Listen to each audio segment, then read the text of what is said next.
Exciting news today on this beautiful day. Here delivered on my doorstep is the Predator 5000.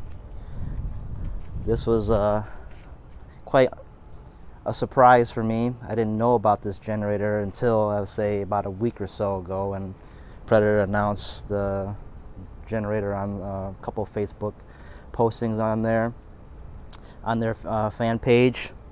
So I figured, you know what, for $1,000, it wouldn't hurt to grab one and test it out, right?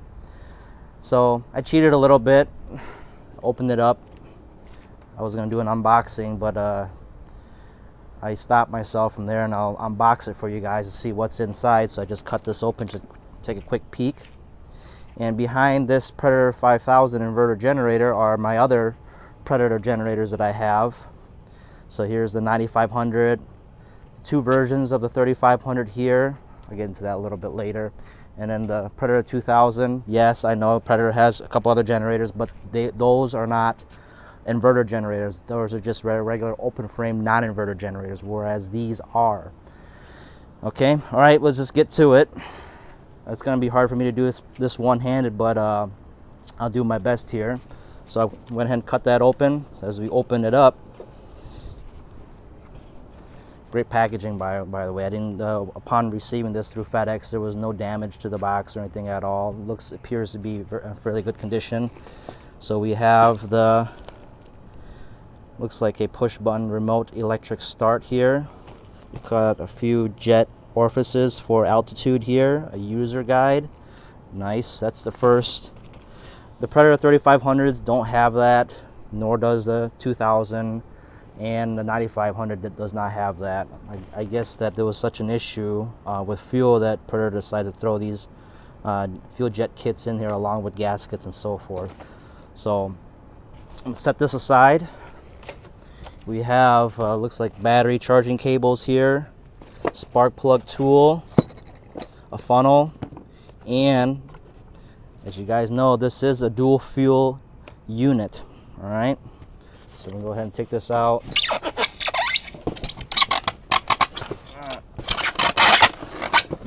I'm gonna put the camera down and take this out real quick. All right, took that styrofoam piece out. Here's the regulator assembly for the propane part. This is a dual fuel unit, not tri-fuel. All right. So here's the unit. Looks to be of quality. And another thing I like to look for is if it's UL or SA certified. And it looks like it is. This is basically built to US standards. You can tell if it's legit if you can look up the number. There's supposed to be a number next to it, so you can go on their website and see if this was listed on the website to certify that this is a real certified SA unit, but there's no number, so it's kind of questionable. Same thing with the demand regulator. It looks like it is model DPRA. I'm not sure what that is. It's a Ducar unit, so this is most likely made at a manufacturing facility in China for Ducar. Ducar is pretty much known to make other branded generators as well. I'll show you later what they all make, but today's video is about the Predator 3500, not other generators, so we'll get into that later. Put this off on the side. All right.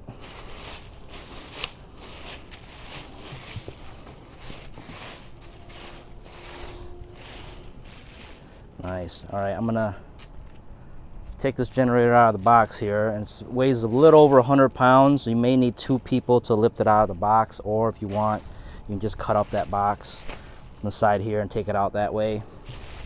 For me, I like to save the box for warranty purposes and so forth. So, but you can do what you like.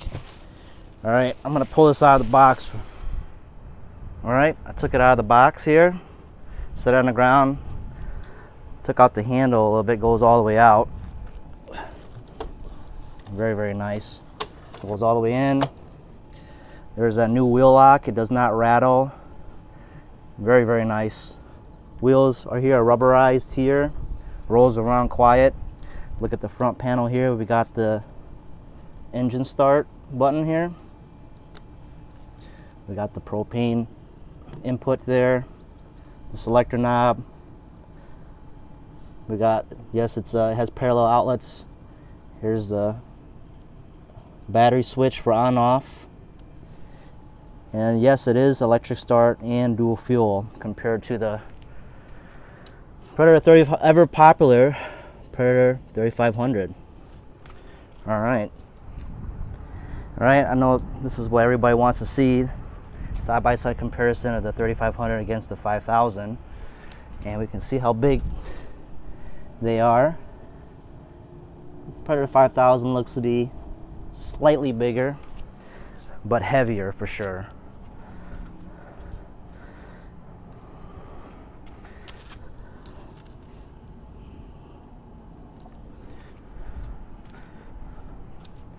So here's the front panel on a 3500. Version 2 is the same as well. The panel arrangement of that is slightly different compared to this, but overall it's the same. And I have the non-carbon monoxide sensor Predator 3500. I purchased this the last year before they included it. The carbon monoxide sensor. I find it annoying, but they put it on there due to liability. So I was fortunate enough to purchase two Predator 3500s without the carbon monoxide sensor, but this does have it. So if you look here, that's the carbon monoxide sensor, and on here, the new ones that do have it should be somewhere around here. In order to fit that carbon monoxide sensor, they actually moved the panels here and some of the plugs away there to make room for that in the middle here. Okay, so this is what it looks like with the carbon monoxide sensor. All right, here's the front panel.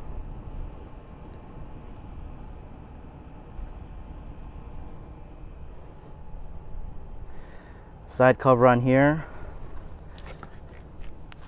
and here. I believe that's the port where you access to do the oil change. You just take that cover off. It has pull start as well.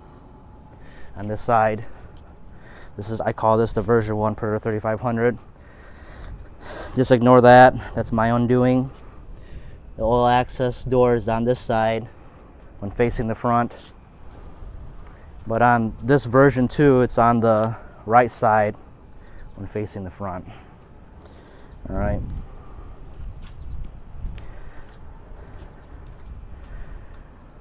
So upon purchase of this Predator 5000, right away on the YouTube comments and on Facebook, people are already complaining about the Predator 5000. There are things that people don't like about it already. And I'll give you the 3 things that people don't like about it. Is 1, it's not tri-fuel. The fireman generator I can get from Costco it's already tri-fuel. It's like $800 or so or whatever. Guys, it's $800 because it's a non-inverter unit. This is a inverter unit.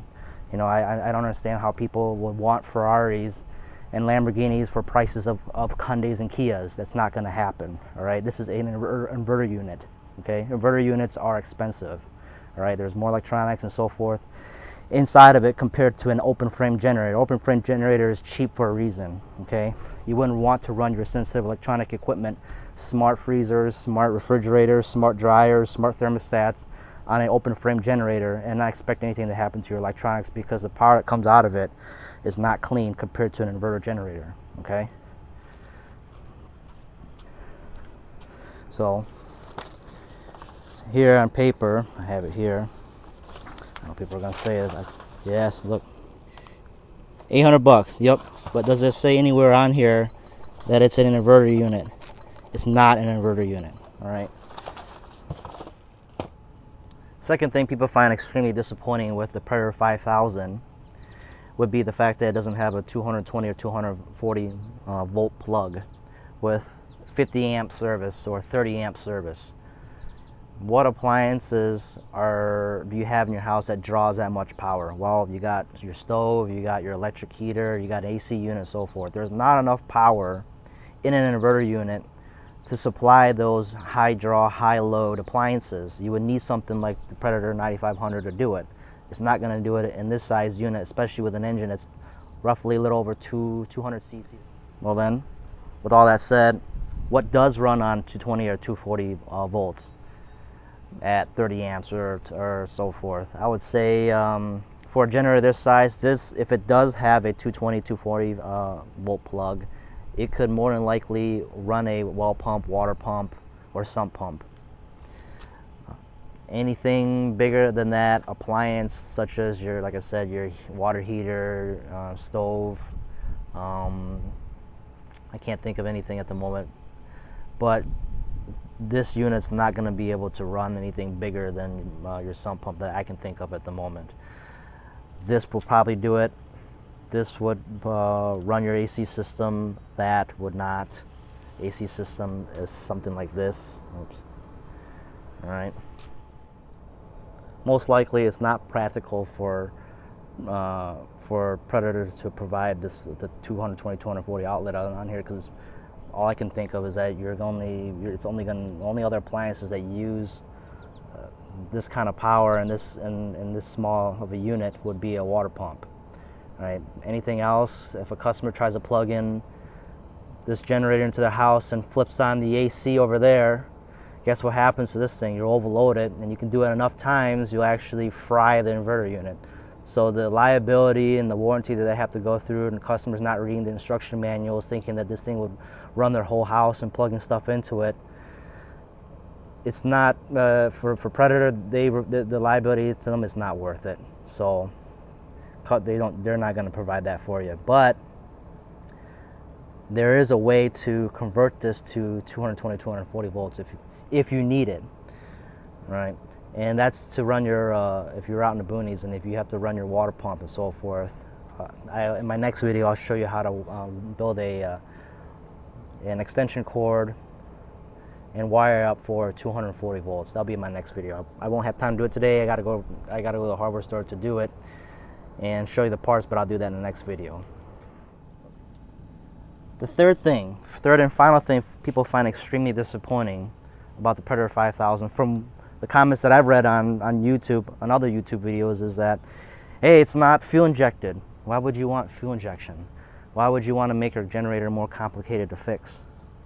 You know, they're saying, well, at 5,000 feet above sea level, I want it to where it self-adjusts the fuel when I'm at altitude. Well, you can they provide a kit in here for you to change out the jet orifices. Yes, I know it's a pain in the butt to do it, but the thing is that with fuel injection and so forth, it requires a fuel pump and injectors. Should you live anywhere that has, I say, bad fuel, or the fact that you forgot to empty the fuel tank after not camping and doing anything for about a month, and you got to clean this thing out, you're not going to be replacing a carburetor, you know, to have the unit run again. No, it's not simple like that. No, you're not just replacing a carburetor. You'll be replacing the water. You'll be replacing the fuel pump, the lines, and a fuel injector. You know how much that costs? It's not cheap to do it. All right, I know folks are going to say, well, what do you mean it's not cheap? Well, I'll show you. Go in my shop here. Here, I have an EU 7000 IS. Fortunately, the contractor who had this, whom I bought it from, took good care of this generator. Used it heavily, but kept it in good condition. So I figured, should I empty the gas out of this thing before I put it away and not use it? And if I didn't, how much would it cost if fuel got stale in there and I gotta clean it out? Well, here, you can go on to HanaPowersports.com if you don't believe me, and you can find parts online to replace some of the components in your generator. Okay, so here's fuel pump. Fuel pump unit, $109, or let's say $110 to round up. That's not including shipping or tax. That is if they have this in stock. That's just for the fuel pump. What about the fuel injector? Here's the fuel injector. Fuel injector assembly, $85, not including tax or shipping. Let's say that you have to replace this whole thing, you can't get that fuel injector out and you broke it when you took it out. Well, the throttle body assembly is $560. That's how much it costs to replacing parts in a fuel-injected generator. So why would they make fuel-injected generator? One reason, emissions. The EPA has been laying down the hammer lately on the small equipment, not just vehicles. So it's all around the world, not just here in the U.S. So then I know folks are saying, well, if Predator made one, then we're not going to be paying Honda prices. It doesn't matter, all right? The pricing to replace a fuel injector, even though on a Chinese-made generator, is not going to be too far off from these actual prices from Honda. So replacing let's say you had to replace a fuel injector or fuel pump on a Chinese-made generator, it's going to be still going to run you a couple $100 compared to like a $20 carburetor you can buy on Amazon or eBay. It's not going to be cheap anymore. So generators that are just simple, carbureted, and so forth are going to be a lot easier to fix than fuel injected. Fuel injected are great, a little bit more fuel efficient, you get a little more power out of them and so forth, if you take care of it. If you're the kind of person that if you forget just once, it's going to cost you a lot of money, all right? For me, I'm not bashing fuel injected units. I'm just saying that I like to keep my life simple, you know what I mean? Imagine a whole wall of these generators needing to get their fuel injector replaced. If I was let's say a generator rental company, or if I let people rent for me, or I maintain my own generators as I'm a prepper, the last thing I want to do is be spending hundreds of dollars on each of these generators and replacing this component and this component, okay? So I'm saying that what Predator did for their 5,000, to me, for $1,000, I know for sure the prices are going to be going up. $1,000 for this generator is not going to last, because when the Predator 9500 came out, believe it or not, it was only $1,700. Now it's actually $2,500, and that's within 2 years of it first coming out. So I'm sure this generator, compared with the Duramax 4500 and one other generator I forgot, the price range on those is about $1,500. So within 2 years, the price of this generator is going to reflect on the generators that are around the same specification as this generator. So right now, I suggest you guys, if you want this, buy it now. Same thing with what happened to the Predator 3500s. When I bought these two generators, I bought it for $600. That's without a coupon. Now you can't even, now they're hovering around, that's like $900 or so forth, no coupon, all right? So Predator has really gone up on their pricing on these generators, but I think Predator came out with this because they wanted to compete with other competitors and have something that's going to be in between the 3500 and the 9500. I believe, as someone mentioned, that Predator is going to come out with something in between the 5000 and the 9500, which is probably be like a 700, 800 1,000 watt inverter unit. I can't guarantee it. I don't know the date for that, but Predator has been listening to their customers, and they've released, one of the reasons why they released this with remote start. Tri-fuel on this, you can do tri-fuel. I guess one of the reasons why Predator did not do tri-fuel is because, I can tell you why, in my opinion. Every time you, as a manufacturer, you want to sell a generator or sell any kind of equipment with small engines or big engines, you have to have an EPA and CARB certified for each fuel that's going to be ran on this generator. So gasoline, propane, and natural gas. To do each fuel certifications to be in compliance costs hundreds of thousands of dollars. So to recoup that kind of money from a company that would sell this generator at a certain price point is not possible for them. Could they do it? Yeah, they could, but for them, the companies are there to make money, all right? And not only that, only 50% of the population here in the U.S. have access to natural gas. So they'll sell you a tri-fuel unit, but if your customer base only has access to natural gas 50% of the time, or in certain areas that have natural gas, and I think now parts of California and New York, new building permits do not allow for natural gas at all. So the future for natural gas is very much dwindling, and for Predator to include a tri-fuel unit, it's not To them, it's not practical, which is one of the reasons why they did not have a tri-fuel unit. And they don't. I'm sure they know about folks wanting to hook it up at their house and use their natural gas source, but for Predator, they're not gonna spend hundreds of thousands of dollars to get to be EPA and federally certified for tri-fuel if the population only has access, 50% of the population have access to natural gas. It's not practical, and everybody would have to be paying a higher price point because of it. They're not going to do it. I'm sure they're going to just tell you, hey, once the warranty runs out, just convert it. I don't care. So, all right, this wraps up the video. I wanted to keep it short. In the next video, I'll be talking about the 240 volt conversion on this. And I know folks are going to be asking, well, I want tri-fuel. How do I do it? I'll show you guys how I already built a hose inside my shop, and I'll go into a little bit detail on how to do so in my next video.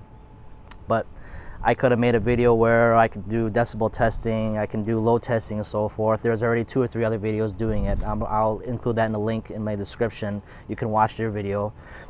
I just figured I'll just make this video explaining some of the things that people have concerns about and get into the meat and potatoes of what they want to do with this generator once they purchase it. So I'm not going to make a repeat video, since already 2 or 3 other content creators on YouTube has already tested this generator. You can watch their video, but I will be making a video on how to convert this to run on natural gas. So I'll show you guys how to do that in the next video and so forth. Just stay tuned. All right, guys, thanks.